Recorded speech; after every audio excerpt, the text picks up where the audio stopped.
قرآن ہے جو اس کو یاد کرتا ہے دنیا اسے حافظ قرآن کے نام سے یاد کرتی ہے، اور جو اس کی تعلیم آگے منتقل کرتا ہے دنیا اسے قاری قرآن کے نام سے یاد کرتی ہے۔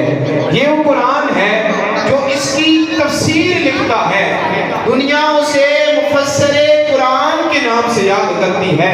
پھر جو اس کی تبلیغ دیتا ہے، دوسروں کو قرآن کا درس دیتا ہے، دنیا اسے مبلغ قرآن کے نام سے یاد کرتی ہے۔ یہ وہ قرآن ہے جو اس کو یاد کرتا ہے، جو اس کی تعلیم دیتا ہے، جو اس کی تفسیر لکھتا ہے، جو اس کی تبلیغ دیتا ہے۔ پھر کیا ہوتا ہے؟ پھر کوئی ولی بن جاتا ہے، کوئی ولیوں سے غوث چلی بن جاتا ہے۔ آج ہم ایک ولی کے آستانے پہ بیٹھے ہوئے ہیں، ایک ولی کے آستانے کی مسجد کے اندر بیٹھے ہوئے ہیں۔ ان کا نام کیسے مشہور ہوا؟ انہوں نے دین کی خدمت کی ہے، انہوں نے قرآن کے ساتھ محبت کی ہے، قرآن کے ساتھ وفاداری کی ہے، سرکار مدینہ کے ساتھ وفاداری کی ہے۔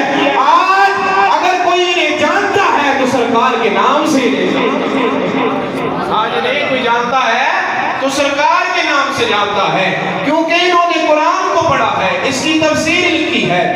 کوئی قرآن کو پڑھتا ہے قاری بن جاتا ہے، کوئی تعلیم دیتا ہے، کوئی تفسیر لکھتا ہے، کوئی تبلیغ دیتا ہے۔ پھر کیا ہوتا ہے؟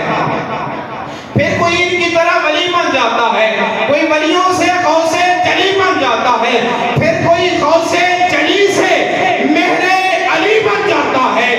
پھر کیوں نہ کہنا پڑے سب سلاطین عالم اپنی جگہ ہے، مدینے کا سلطان اپنی جگہ ہے، مدینے کا سلطان اپنی جگہ ہے، اور بدلتی رہے